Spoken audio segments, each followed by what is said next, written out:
കായിക രംഗത്തും രാഷ്ട്രീയ രംഗത്തും നിറഞ്ഞ സാന്നിധ്യം. കളമശ്ശേരി ഷാലിമാർ ക്ലബിൻ്റെ ഒരു ഫുട്ബോൾ പ്ലെയറായിരുന്നു. ഇന്നിപ്പോൾ തെരഞ്ഞെടുപ്പിനെ നേരിടുകയാണ്. പല അവസരങ്ങളും മുന്നിൽ വന്നപ്പോഴും അതിൽ നിന്നെല്ലാം ഒഴിഞ്ഞുമാറി. ഇക്കുറി ഒഴിഞ്ഞുമാറാൻ കഴിഞ്ഞില്ല നമ്മുടെ ഹരിച്ചേട്ടന്. ആദ്യമായിട്ടാണ് ഇങ്ങനെ ഒരു സ്ഥാനാർത്ഥിയായിട്ട് നിൽക്കുന്നത്. ഇതിനു മുമ്പ് സ്ഥാനാർത്ഥികളുടെ പുറകെ നടന്ന് വോട്ടഭ്യർത്ഥിക്കുന്നു. ഒരു സ്വന്തമായിട്ട് ഇങ്ങനെ ഒരു സ്ഥാനാർത്ഥിത്വത്തിലേക്ക് വന്നപ്പോൾ എന്താ പറയാനുള്ള, എന്താ മനസ്സിൽ തോന്നുന്നത്? അങ്ങനെ വേറെ പ്രത്യേകിച്ച് മനസ്സിൽ തോന്നുന്നൊരു വികാരവും ഇല്ല. ഇതൊരു ജീവിതത്തിൻ്റെ ഒരു നിയോഗമായിട്ട് അതിനെ പല സമയങ്ങളിലും സന്ദർഭങ്ങളിലും പാർട്ടി പല പദവികൾ തന്നപ്പോൾ അതെല്ലാം ഒഴിഞ്ഞു മാറി ഞാൻ ഒരു പ്രവർത്തകനായിട്ട് നിന്നോളാം എന്നൊരു സാധാരണ ഒരു മാർക്സിസ്റ്റ് പാർട്ടിയുടെ ഒരു നിലപാടാണ് നിങ്ങൾ സ്വീകരിച്ചത്. പക്ഷേ ഈ കുറി നിങ്ങൾ എന്തായാലും സ്ഥാനാർത്ഥിയിലേക്ക് വേണമെന്നുള്ള ആവശ്യം ഉയർന്നു വന്ന CPM സ്ഥാനാർത്ഥി നിർണയം നടത്തിയപ്പോൾ എൻ്റെ പേര് പരിഗണിക്കുകയും ഞാൻ അതിൽ നിന്ന് ഒഴിഞ്ഞു മാറുന്നതിന് വേണ്ടി ശ്രമിക്കുകയും ചെയ്തതാണ്. പക്ഷേ സാധാരണ സ്ഥാനാർത്ഥിയാകാൻ വേണ്ടി തല്ലുപിടിക്കുകയല്ലായിരുന്നു അല്ലേ? ഞാനുമായി ബന്ധപ്പെട്ട് നിൽക്കുന്ന എൻ്റെ കൂട്ടുകാരും എൻ്റെ സുഹൃത്തുക്കളും തിരഞ്ഞെടുപ്പിനെ മത്സരിക്കണം എന്ന് അവരുടെ കൂടി ഒരു ആവശ്യവും താല്പര്യവും പരിഗണിച്ചാണ് ഞാൻ സ്ഥാനാർത്ഥി എന്ന നിലയിൽ ഈ വാർഡിലേക്ക് മത്സരിക്കാൻ തയ്യാറായത്. അപ്പോൾ ഇനിയിപ്പോൾ ഈ ഷാലിമാർ ക്ലബിൻ്റെ എത്ര കൊല്ലത്തോളമായി അതിൽ ഈ ചെറുപ്പകാലം മുതൽ ഫുട്ബോളിനോട് ഭയങ്കര ആരാധനയായിരുന്നു? ഷാലിമാറിൻ്റെ തുടക്കകാലം മുതൽ ഞാനതിൻ്റെ ഒരു പ്രവർത്തകനായിരുന്നു. അതിനകത്ത് സജീവമായി ഇപ്പോഴും ഇടപെടുന്ന ഒരാളാണ്. ഇപ്പോഴും ഫുട്ബോൾ കളിക്കാറില്ല?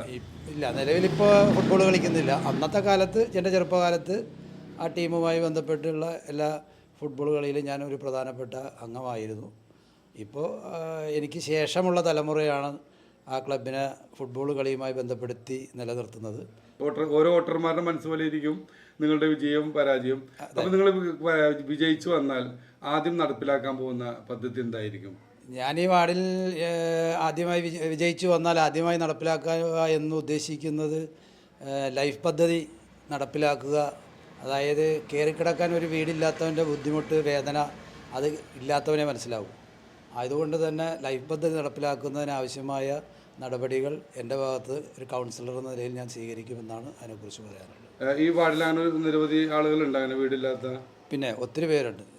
പല ആൾക്കാരും വീടുകളിൽ എത്തുമ്പോൾ അവർ പറയുന്ന സങ്കടവും ഇതെല്ലാം, വർഷങ്ങളായി വാടകയ്ക്ക് താമസിക്കുന്നു, ലൈഫ് പദ്ധതിയിൽ നടപ്പിലായില്ല എന്ന ഒരു സങ്കടത്തോട് അപേക്ഷ കൊടുത്തിട്ടുള്ളവരാണ്. അപ്പോൾ അത് കേൾക്കുമ്പോൾ നമുക്കും ഒരു വേദന. കാരണം നമുക്ക് നമ്മുടെ സ്വന്തം അധ്വാനം കൊണ്ടല്ലെങ്കിൽ പോലും നമുക്കൊരു കയറി കിടക്കാൻ ഒരു വീടുണ്ട്. പക്ഷെ അതില്ലാത്തവന് അത് പറയുമ്പോൾ മനസ്സിലാക്കാൻ പ്രയാസകരമായി തോന്നി. അതുകൊണ്ട് ഞാൻ വരികയാണെങ്കിൽ തീർച്ചയായും ലൈഫ് പദ്ധതി നടപ്പിലാക്കുന്നതിനാവശ്യമായ പ്രവർത്തനങ്ങളിൽ ഏർപ്പെടും.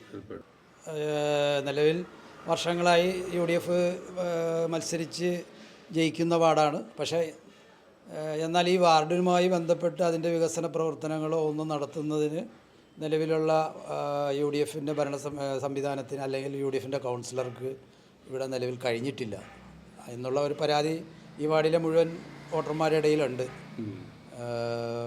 അതുകൊണ്ട് അങ്ങനെ ഒരു പരാതി നിലനിൽക്കുന്നു.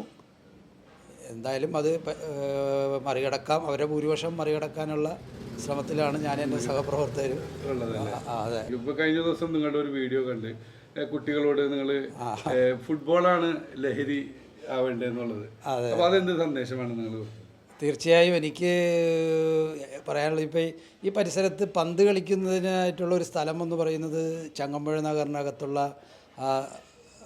സ്ഥലം മാത്രമേ ഉള്ളൂ. ആ ഒരു 40-45 സെൻറ്റ് സ്ഥലം. വേറെ പന്ത് കളിക്കാൻ ഇപ്പോൾ അല്ലെങ്കിൽ ഓടി നടക്കുന്നതിനുള്ള സ്ഥലമില്ല. അപ്പോൾ തീർച്ചയായും കുട്ടികൾ ലഹരിയായി ഉപയോഗിക്കേണ്ടത് ഫുട്ബോളിനെ തന്നെ എന്ന് ഞാൻ വിശ്വസിക്കുന്നു. അവരോട് ഞാൻ പറഞ്ഞതും അത് തന്നെയാണ്, നന്നായി പഠിക്കുക, നന്നായി കളിക്കുക. അതാണ് ലഹരിയാവേണ്ടത്. അതാണ് പന്ത് കളിയാണ്, ഫുട്ബോളാണ് ലഹരിയാവേണ്ടത്. ലഹരി ഒരിക്കലും ലഹരിയാവില്ല. അതാണ് അതിനെക്കുറിച്ച്. ഇവിടെ എത്ര വോട്ടർമാരുണ്ട്? ഇവിടെ 1430 വോട്ടർമാരുണ്ട്. എത്ര ശതമാനം വോട്ട് രേഖപ്പെടുത്താറുണ്ട്? കഴിഞ്ഞ തെരഞ്ഞെടുപ്പിൽ ഏതാണ്ട് 900 ചില്ലാനം വോട്ട് രേഖപ്പെടുത്തിയിട്ടുണ്ട്. എന്നെ പ്രത്യേകിച്ച് ഈ വാർഡിൽ ആരും പരിചയപ്പെടുത്തേണ്ട ഒരു ആവശ്യമില്ല. എല്ലാവരെയും എന്നെ അറിയുന്ന ആൾക്കാരുമാണ്. ഏതൊരാളുടെ വീട്ടിലേക്കും ഏത് സമയത്തും കയറി ചെല്ലുന്നുള്ള സ്വാതന്ത്ര്യം അവർ എനിക്ക് തന്നിട്ടുണ്ട്. ഞാൻ ചെല്ലുമ്പോഴെല്ലാം അവരെ വളരെ സ്നേഹത്തോടു കൂടിയാണ് വിളിച്ച് സ്വീകരിക്കാറുള്ളത്. അതുകൊണ്ട് ഈ വാർഡിൽ ഞാൻ ഒരു അപരിചിതനല്ല. കാരണം 6-7 വയസ്സ് മുതൽ ഈ പരിസരങ്ങളിലുള്ള എല്ലാ ആൾക്കാരുമായും ബന്ധപ്പെട്ട് അവരുടെ മക്കളുമായും ബന്ധപ്പെട്ട് നിൽക്കുന്ന ഒരാളാണ്. ഇത് കളമശ്ശേരി ഭാഗത്ത് ഏറ്റവും കൂടുതൽ താഴ്ന്ന പ്രദേശമാണ് ഇവിടെ. ഇപ്പോൾ ഇവിടെ വെള്ളക്കെട്ട് രൂക്ഷമായിട്ട് ഉണ്ട്. അപ്പോൾ അതിന് എന്ത് നടപടിയാണ് സ്വീകരിക്കാൻ പോകുന്നത്? വെള്ളക്കെട്ട് പരിഹരിക്കുന്നതിന് ഇപ്പോൾ സ്ഥലം MLA മന്ത്രിയുമായ ശ്രീ പി രാജീവിൻ്റെ നേതൃത്വത്തിൽ പൊട്ടച്ചാൽ റീബിൽഡ് പദ്ധതി നടപ്പിലാക്കുന്നുണ്ട്. ആ പദ്ധതി നടപ്പിലാകുമ്പോൾ നിലവിൽ സ്വാഭാവികമായി ഇവിടുത്തെ വെള്ളക്കെട്ടിനൊരു പരിഹാരം കാണുമെന്ന് ഞാൻ കരുതുന്നു. അപ്പോൾ ആ പദ്ധതിയുടെ പണി ആരംഭിച്ചു കഴിഞ്ഞിട്ടുണ്ട്. അപ്പോൾ പദ്ധതി തീരുന്നതോടുകൂടി മിക്കവാറും ഇവിടെ ഈ പ്രദേശത്തെ വെള്ളക്കെട്ട് അവസാനിക്കാൻ സാധ്യത ഒഴിവാകാമെന്നാണ് കരുതുന്നത്. അധികാരമോഹമില്ലാത്ത ഒരു വ്യക്തി എന്നൊക്കെ പറയാം. ഞാൻ ചെറുപ്പം മുതൽ കാണുന്ന ഒരാളാണ്. പല നേതൃത്വത്തിലേക്കും ഹരിച്ചേട്ടനെ കൊണ്ടുവരുമ്പോൾ അതെല്ലാം ഒഴിഞ്ഞുമാറി കൂടെയുള്ള സഹോദരങ്ങൾക്ക് നൽകുക എന്നുള്ള ഒരു ആശയമാണ് ഹരിച്ചേട്ടനുള്ളത്. ഹരിച്ചേട്ടൻ്റെ ഏറ്റവും വലിയ ഒരു സ്വപ്നമാണ് ലൈഫ് പദ്ധതിയിൽ അപേക്ഷ കൊടുത്തിട്ടും വീട് ലഭിക്കാത്തവരുടെ ദുഃഖം. അതിനൊരു പരിഹാരം കാണുമെന്നാണ് ആദ്യമായിട്ട് ഹരിച്ചേട്ടൻ ചെയ്യാൻ പോകുന്ന കാര്യം.